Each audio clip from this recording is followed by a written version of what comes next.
जिंदगी की आखिरी मंजिल है, लेकिन कई बार इस मंजिल पर पहुंचा हुआ शख्स भी वापस लौट आता है। झुंझुनू में कुछ ऐसा ही हुआ, जहां रोहिताश नाम का एक व्यक्ति चिता पर लिटाते ही जिंदा हो गया। हैरानी की बात तो यह है कि डॉक्टर ने उसका पोस्टमार्टम भी कर दिया था। हालांकि जिंदा होने के बाद महज कुछ ही घंटे वो जी सका और उसकी जान चली गई।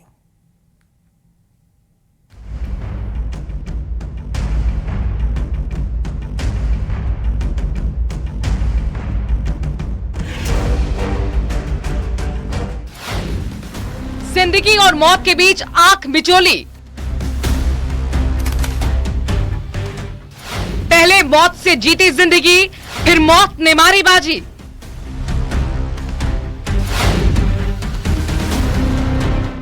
अंतिम संस्कार से ठीक पहले जिंदा होने वाला रोहिताश आखिरकार जिंदगी की जंग हार गया।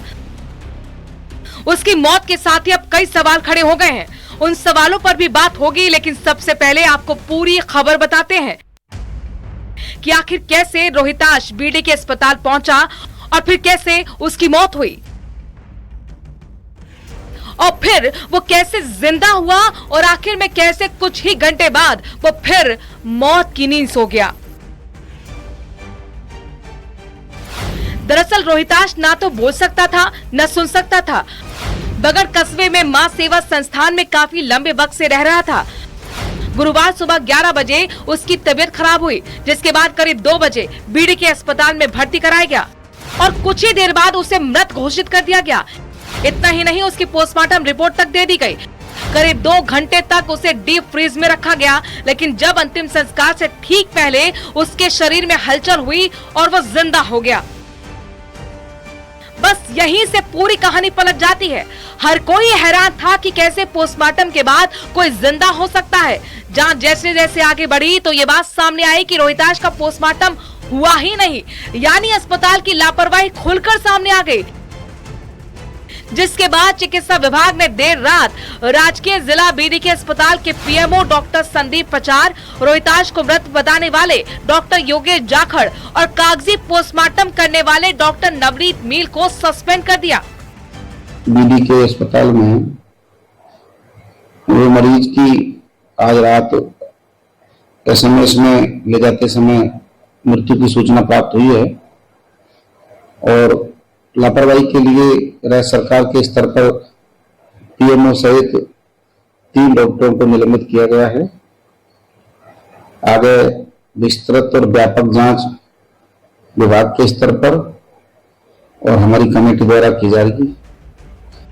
जिला कलेक्टर इस मामले में चिकित्सकों की लापरवाही मान रहे हैं, तो वहीं दूसरी तरफ चिता पर रोहिताश को जिंदा देखकर उसे आनन फानन में जयपुर के सवाई मानसिंह अस्पताल रेफर किया गया, लेकिन अस्पताल पहुंचने से पहले ही उसने एक बार फिर दम तोड़ दिया।